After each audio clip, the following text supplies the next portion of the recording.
පින්නතුනි සියලු දෙනාම ආගම කාර්යයක් පවත්වන්න.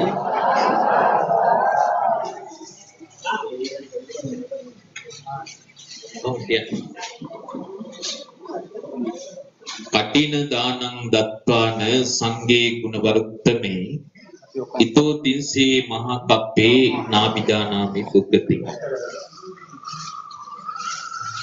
වැඩමෝ වැඩ සිටින සම්භාවනීය ගරුතර මහා සංඝරත්නයන් අවසරයි.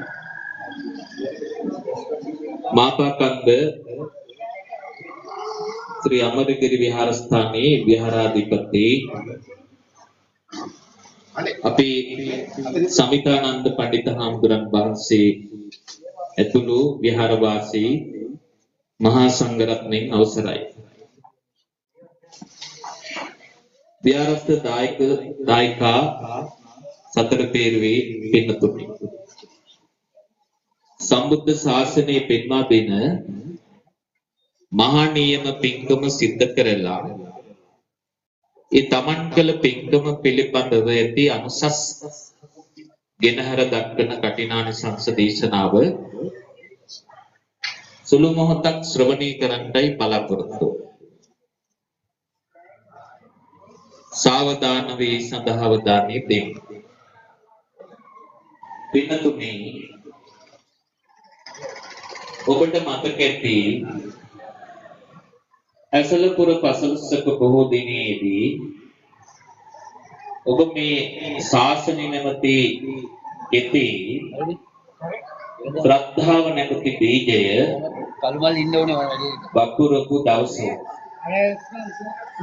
මාස 3ක් යෙතනදී ඒ අස්වැන්න නෙලා ගන්න ලෝකවාසී සදැහැති බෞද්ධ ප්‍රජාවට අවස්ථාව සැලසුණා. ඔබ විහාරස්ථානයේ කේන්ද්‍රගත කොටගෙන ඉන්න සතර පේරේ සියලු දායක දායකා පින්තුන් වශයෙන් ඔබට මේ අවස්ථාව සැලසිලා තිබෙනවා. අද මේ සිද්ධ කරගත්ත පින්කම මාපකන්ද අමරගිරි විහාරයේට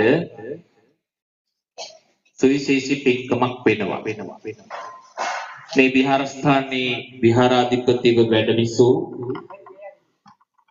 උඩුලත්ගම් පළාතේ ප්‍රධාන සංඝනායක ගිනිමෙල්ලගහ අමරවංශ නායක මහින්දානන් වහන්සේ වැඩ සිටි කාලේ පටන් මේ විහාරස්ථානයේ භූමිය මුල් කොටගෙන විවිධ පින්කම් ඔබ සිද්ධ කරන්නට වග බලා ගත්තා. කටින මහා පින්කම් කියන්නේ මොනවද කියලා තාමත්ම මැනවින් දන්න පිරිසක් ඔබ. වර්ෂයකට වරක් කරන්න පිළිවන් මහා නියම පින්කමයි ඔබ මේ සිද්ධ කරගත්තේ. පින්නතුනි කටිනේ ගැන ඔබ දන්නේ මොකක්ද? කටිනේ කියලා කියන්නේ තුන් සිවුරින් පමණක් යැපුණු භික්ෂුන් වහන්සේලා 39ක් කෙරෙහි භාග්‍යවතුන් වහන්සේගේ හෘදය තුළ ඇතිවෙච්ච කරුණාව මුල් කරගෙන අතිරේක සිවුරක් පූජා කිරීමේ ක්‍රමවේදයක් හැටියටයි කටිනේ ආරම්භ වුනේ. ඔබට මතක නම් අහලා තියෙනවා නම් භාග්‍යවතුන් වහන්සේ මුණ ගැහෙන සාකේත නුවර පාවීය නුවර ඉඳලා සවැත් නුවරට පිටත් වෙච්ච භික්ෂුන් වහන්සේලා 39කට වස්සෙලඹෙන දිනේ වෙනකොට નિયમિત ස්ථානයට වැඩම කරන්න බැරි වෙනවා. අතර මගට නුදුරින් පිහිටි සාකේත කියන නුවරදී උන්වහන්සේලාට වස්සෙලඹ තුම්මාසේ වස්සෙලඹලා වස් පවාරණය කරන්න සිද්ධ වෙනවා. වස් පවාරණය කරලා මහත් ධාරානිපාත වර්ෂාව මැද්දේ තුන් සිවුරෙන් පමණක් යැපුණු උන්වහන්සේලා වැසි සහිත මඩ ගුහුරු වලින් අයින් යොදුන් ගණන් වැඩම කරලා බුදුහාමුදුරන්ට වන්දනා කරනකොට උන්වහන්සේ දැක්ක මේ භික්ෂුන් වහන්සේලා අප්‍රමාණ වෙහෙසටපත් වෙලා තමන් වහන්සේලා දරාන සිටින සිවුරු පවා මඩගුහුරු වලින් උන්වහන්සේලා වඩිනකොට මඩද තැවරිලා තිබෙනවා. එදා පටන් බුදුහාමුදුරුවෝ විනය ප්‍රඥප්තියක් පනවවුවා. තුන් සිවුරින් පමණක් යැපුණු භික්ෂුන් වහන්සේලාට අතිරේක සිවුරක් පූජා කිරීමේ ක්‍රමවේදයක් හැටියටයි කටිනේ ආරම්භ වුනේ. මොකක්ද තුන් සිවුර කියන්නේ? සංඝාටිය, උත්තරාසංගය, අන්තර්වාස. එහෙම නැත්නම් අපේ පින්නතුන් දන්න තනිපට සිවුර, දෙපට සිවුර, අඳන සිවුර. ඔබ හිතන්නේ අද පූජා කළ සිවුර විතරද කඩිනයක් හැටියට ගන්න පුළුවන්? මේ තුන් සිවුරෙන් එකක් කඩිනේ වෙනුවෙන් ගන්න පුළුවන්. ඒ කියන්නේ තනිපට සිවුරක් ගන්න පුළුවන්, දෙපට සිවුරක් ගන්න පුළුවන්, අඳන සිවුරක් ගන්න පුළුවන්. හැබැයි විනය පිටකේ කිසිම තැනක නැහැ පරිකර්ම හේවත් සකස් කරපු සිවුරක් කඩින් ගෙනල්ලා පූජා කරන්න කඩිනේ හැටියට ගන්නයි කියන්නේ. ඒ නිසා තමයි ඔබ මහන්සි වෙන්න ඇත්තේ වස්ත්‍රයක් තමයි අරගෙන වන්දනා කරන්නේ. මේ පින්කමේ තිබෙන කුසලයේ මිනිස්සු දුබල කරගන්න තැනක් කියලා යනවා. ඒ තමයි යම් සදැහැති දායක පින්නතෙක්ගේ නිවසේ මේ වස්ත්‍රය තැන්පත් කරන්නේ. කලාදාම්නි කවුරු හරි මේ සිවුර සකස් කරන්න කලින් කොහේ හරි තැන්පත් කළාද? තැන්පත් කළාට පස්සේ මිනිස්සු ගිහිල්ලා ඔබට වන්දනා කරනවා. ඔකට කියන්නේ කටින දුස්සය. එහෙම නැත්නම් වස්ත්‍රය. වස්ත්‍රය කියන්නේ සිවුරක් නෙවෙයි. එතකොට මිනිස්සු මේ පින්කමේ ආනිසංස කුසලයේ දුබල කරගන්න තැනක් තමයි පෙරහැර වන්දනාව නිමාවටපත් කරලා දහවල් කාලේ වෙනකොට මේ කටිනේ චීවරයක් හැටියට සංඝසතු කරලා පූජා කරන්න කලින් මිනිස්සුන්ගේ මුවින් පිට වෙනව වචනයක් මම කටිනේට අත ගැහුවා.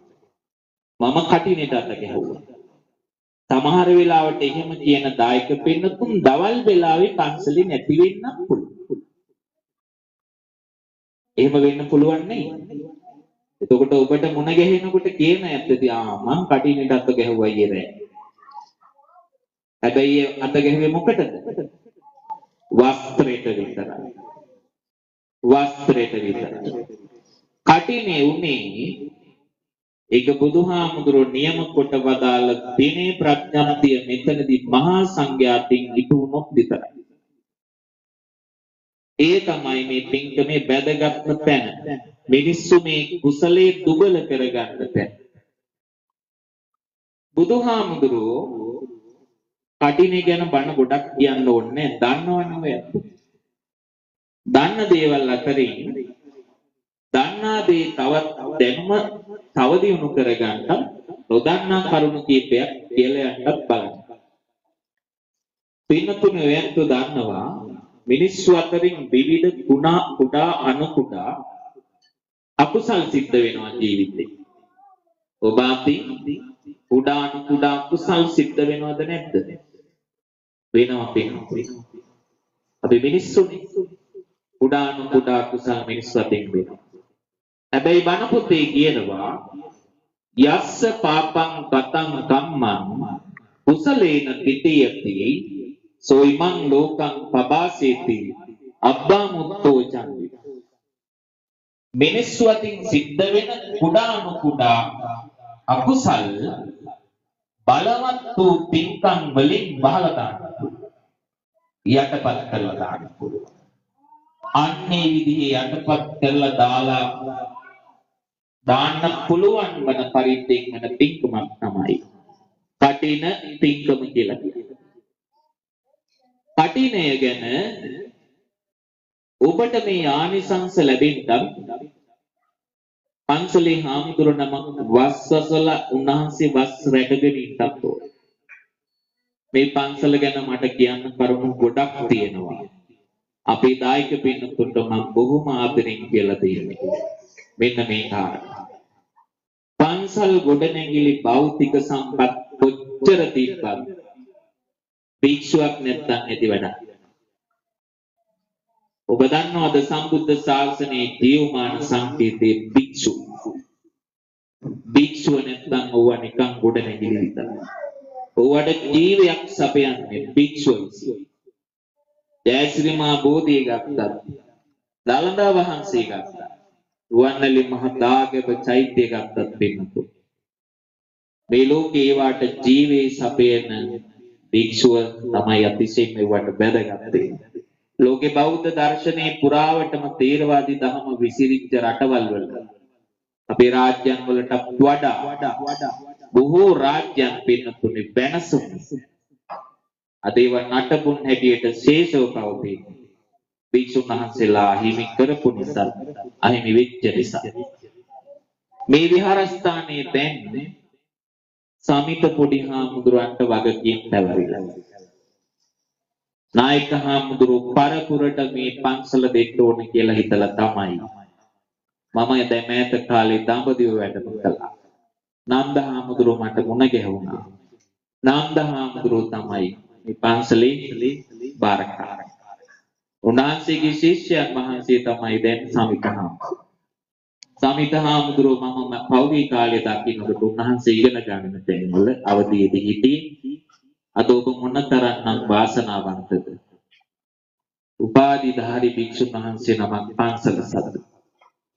පුංචියට හිටපු හාමුදුරුවෝ දැන් හැම දෙයක්ම හොයලා බලලා දුවලා වැඩ කරනවා දකින්නට ඔබට සතුටු නැහැ. ඔබ නේද මේ පුංචි හාමුදුරුවෝ පෝෂණය කළේ බලාගන්න. භික්ෂුන් වහන්සේලා පින්නතුන් අනුන්ගෙන් යැපෙන පිණිස. උන්වහන්සේලා රැක ගන්නවා. ඔබයි දක්ෂ වෙන්න. බණ පොතේම කියනවා යෝහවේ දහරු පික්ඛු සම්මා සම්බුද්ධ ශාසනය. සෝයිමන් ලෝකං පබාසීති අබ්බං උත්තෝ ජාති. කුඩා කාලේ ඉඳලා මේ ශාසනයේ කටයුතු කරන පුංචි හාමුදුරුවෝ දවසක මේ ශාසනය බබලවනවා. එවන් අය හරියට අනාගත ලෝකයේ වලාගැබින් ඉදිච්ච පුන්සඳ වගේ ලෝකයේ බබලවන්නට වන පරිදි උන්වහන්සේලාව තේරුම් ගන්න ඕන. වැඩිහිටි අම්මා තාත්තලා වගේ මේ ගමේ අය ඉන්නවා මත් දන්නවා. කලින් නායක හඳුර හරියට කේන්තිකාරයි. අපවත් තුන නායක හඳුර දන්නවනේ. සමහර මිනිස්සු ආවාස ඉස්සරහටවත් එන්න බයයි. බයයි නේද? බයිනවා. ඉනි මැල්ල ගහම තමයි. බයිනවා ඒ තරම් කෑ ගහනවා.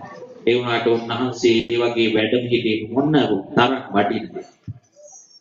මේ ඒ නිසා උන්වහන්සේ මේ විහාරස්ථානයේ වෙනුවෙන් අප්‍රමාණ දේවල් උන්වහන්සේගේ ජීවිතේ සැදෑ සමය වෙනකම් ඉටු කළා. උන්වහන්සේට ලොකු දීර්ඝව හිතන්නට අනාගතය ගැන හිතන්නට හැකියාවක් තිබුණා. අද අනාගතේ සමිත පොඩි හාමුදුරන්ට වගකීම් පැවරිලා පොඩි හාමුදුරුවෝදී හරියට ඉටු කරාවේ. දැන් මේ කටයුතු දිහා බලනකොට මට අප්‍රමාණ සතුටක් දැනෙනවා. මං අවුරුදු ගානකට පස්සේ දැකපු සමිත පොඩි හාමුදුරුවෝ අද බොහෝ දැනුගත්කම් වලින් පිරිච්ච පොඩි හාමුදුරුවෝ කෙනෙක්. ඒකට මේ අම්මලා සතුටු වෙන්නේ. ඒක ගැන විතරයි මට කියන්න තියෙන්නේ. කටිනේ ගැන ආනිසංස කිව්වොත්. කටිනේ ගැන ආනිසංස ගත්තොත් පින්නතුණු. කටිනේ පින්කමක් සිද්ධ කරන ඔබ කල්ප 30ක් දුගතියට වැටෙන්නේ නැති පින්කමක් අද මම සිද්ධ කරගත්තී කියලා සතුටුයි. සාදුකාරයක්. අහලා තියෙනවනේ දුගතිය කියන්නේ නරක තිරිසන් പ്രേත අසුර. ඔබ බෞද්ධයන් හැටියට ඔබගෙන් ප්‍රශ්නයක් ඇහුවොත් ඇයි බුදුහාමුදුරු කෙනෙක් අපිට අවශ්‍ය? බුදුරු ලෝකේ පහළ වෙන්නේ ඇයි? බුදුරේ ලෝකයට පහළ වෙන වැදගත්කම තමයි පින්නතුනි. නරක තිරිසන් പ്രേත අසුර කියන සතර මහා පායට වැටි වැටි යන සංසාරික සත්‍යයන් සංසාර දුකින් ගලව ගන්නයි බුදුරේ ලෝකයට පහළ වෙන්නේ. ඒ පහළ වෙන බුදුහාමුදුරුවෝ මනුස්ස ජීවිතයේ තිබෙන දුර්ලභකම කියලා දෙනවා. කෙටියෙන් උපමාවක් කියන්නම් බුදුහාමුදුරුවෝ කියලා දීපු. දවසක් බුදුහාමුදුරුවෝ භික්ෂුන් වහන්සේලාට Tamanගේ නියසිල මතට මේ මහ පොළොවේ වැලි ටිකක් අරගෙන පෙන්නනවා. මහණෙනි මගේ මේ නියසිල මත තියෙන වැලි ටිකද මේ මහ පොළොවේ තියෙන වැලි ටිකද වැඩි? පෙරලා භික්ෂුන් වහන්සේලා උත්තර දෙනවා ස්වාමීනි භාග්‍යතුන් වහන්සේ නියසිල මත තිබෙන්නේ අල්ප වූ වැලි ප්‍රමාණය. මහ පොළොව ගත්තාම ඉතින් හිතන්නවත් බැරි අප්‍රමාණ ප්‍රමාණය. එහෙනම් මහණෙනි ඔබ දැනගන්න. මහ පොළොවේ තියෙන වැලිකට ප්‍රමාණයටම මේ ලෝකයේ මිනිස්සු විසින් නම් මහ පොළොවේ තියෙන වැලිකට ප්‍රමාණයටම මේ ලෝකයේ මිනිස්සු වාසය කරයි නම් ඒ වාසය කරන මිනිස්සු මරුණට පස්සේ නැවත මිනිස්සු වෙලා එන ප්‍රමාණය තමන් වහන්සේගේ නියසිල මත තියෙන වැලි සල්පේ වගේ කියලා. එතකොට ඔබට තේරෙනවා මේ ගෝර කටෝර සංසාරයේදී මේ ලබලා තිබෙන දුර්ලභ මනුෂ්‍යභාවය හැමදාම ඔබට මට ලැබෙන එකක් නෙවෙයි. ඒ නිසා තමයි කටින මහ පිංකම පිළිමද මගදී කුසලය බැහැලයකින් මග හරි ගන්න එපා. මේක කරන්නම් මාලි කරන්නේ නැහැ බැරණි ගම්මානේවා කරනවා. කවමදාකවත් දුගතියට වැටෙන්නේ පිංකමක් මං කරගත්තේ.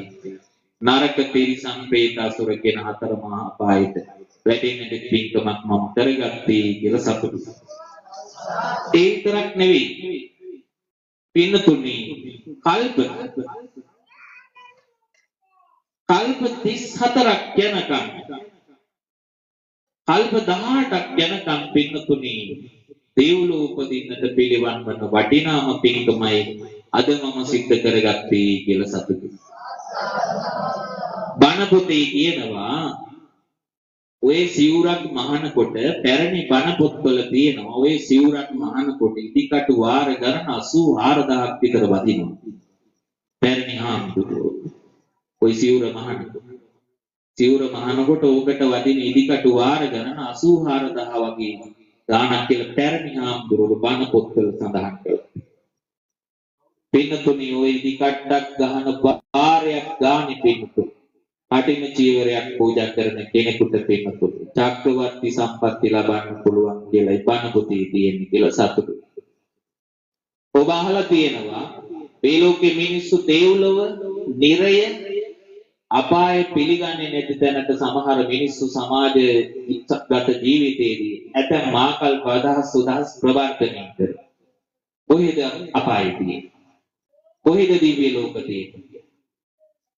බුදුහාමුදුරුවෝ දෙව්ලොව ගැන, නිරය ගැන, අතර අපාය ගැන කියලා තියෙනවා. මේ ලෝකේ මිනිස්සුන්ට අමුතුවෙන් කතාවක් ඉගෙන ගන්න දෙයක් නෑ.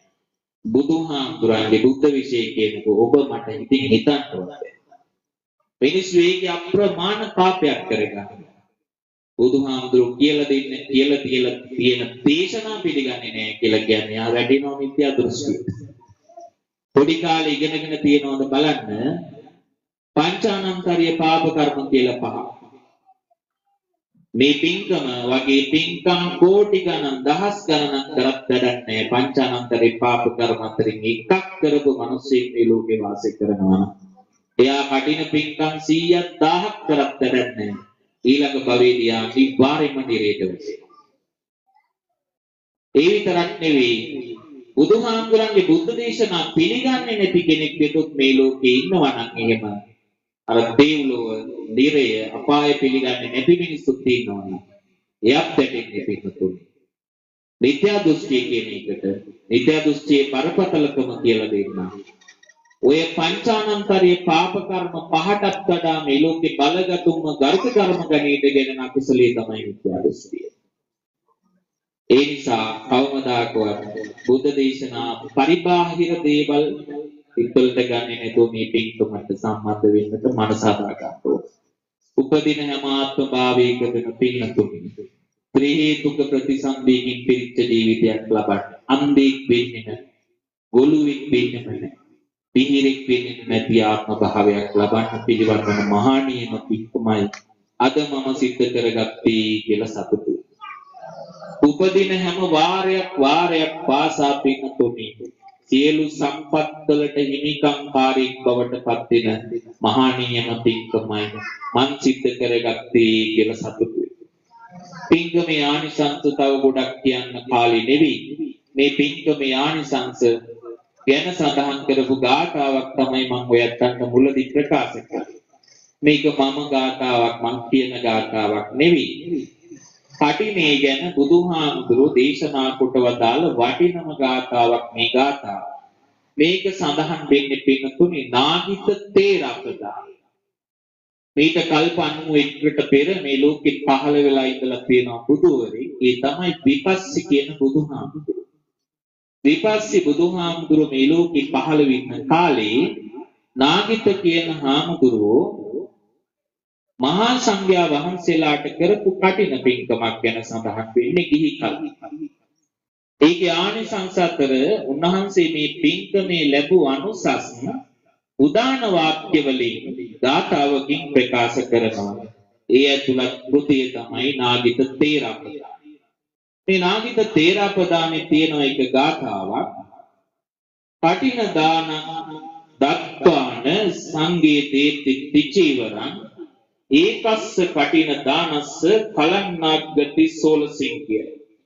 පින්නතුනි මේ ලෝකෙ තිබෙන ඉතාමත් වටිනාකමින් ඉහළම වස්ත්‍ර වලින් සකස් කරගන්න තනිපට සිවුර දෙපට සිවුර අඳන සිවුර කියන සිවුරු මහා මේරු පර්වතයේ තරම් උසට හදලා පූජා කළා.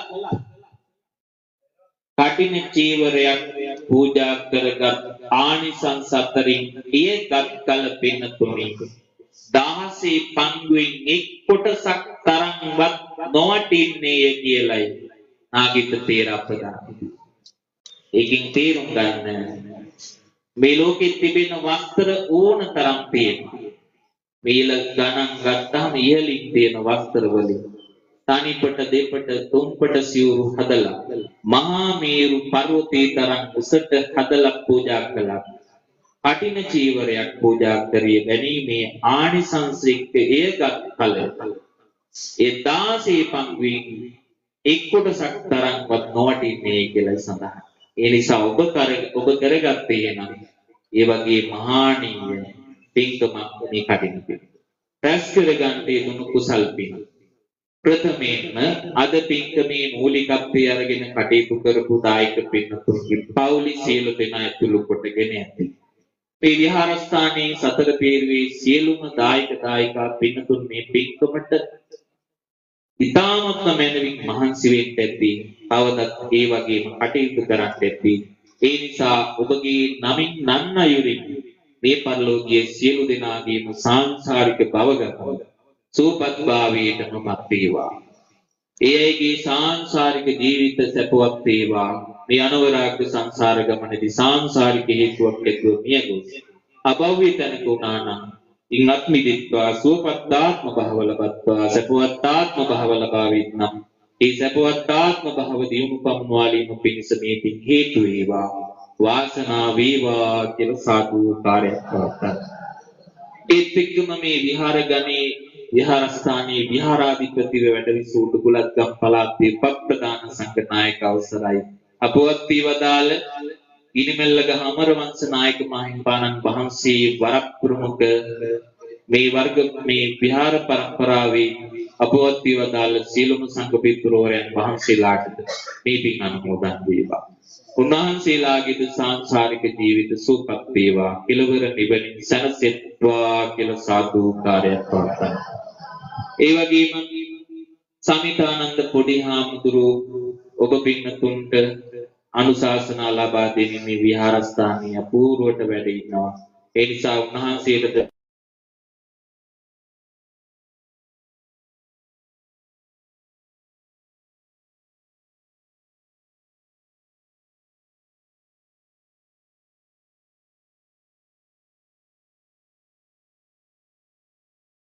දෙවියන්ගේ ආරක්ෂාව රැකවරණය සැලසේවා. කෙලවර බුද්ධාදී උත්තමයන් වහන්සේලා විසින් නිවිසනහි පැමිණ වැඩවදාළ උතුම් නිබ්බාන සම්පත්තියම සාක්ෂාත් කර ගැනීම පිණිස මේකින් හේතු වේවා. වාසනා වේවා කියලා සාදු කාර්යය කියලා ප්‍රාර්ථනා කරගෙන සියලු දෙනා කොහොමද බැඳගන්න. සබ්බීතියෝ විවජ්ජන්තු සබ්බ රෝගෝ විනස්සතු මාතේ භවත්වන්තරායෝ සුඛී දීඝායුකෝ භව අභිවාදන සීලිස්ස නිච්ඡං උත්තාපචායිනෝ චත්තාරෝ ධම්මා වට්ටන්ති ආයුවන්නෝ සුඛං බලං ආයුරෝග්‍ය සම්පatti සග්ග සම්පatti මේවච අතෝ නිබ්බාන සම්පatti විනාති සමිජ්ජතු. සියලු දෙනාටම උතුම් තෙරුවන් සරණයි.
තෙරුවන් සරණයි සියලු දෙනාටම.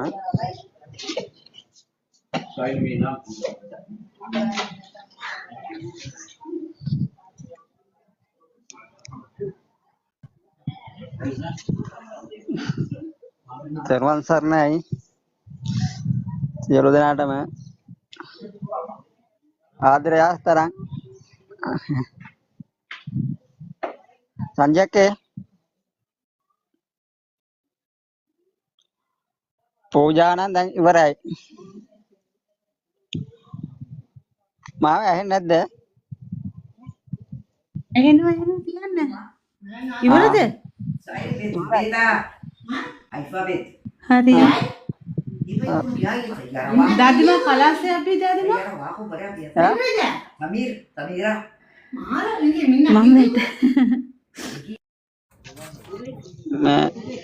දැන් ලයිව් එක ඉන් කරන්න හදන්නේ.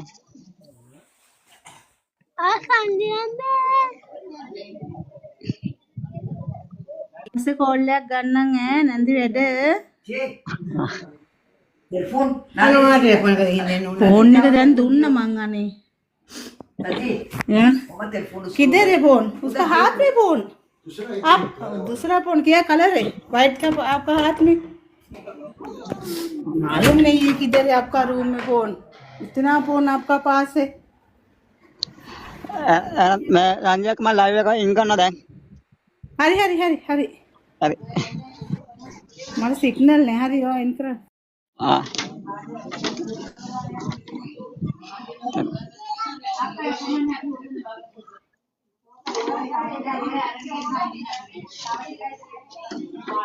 Adik, cerita itu belum dalam.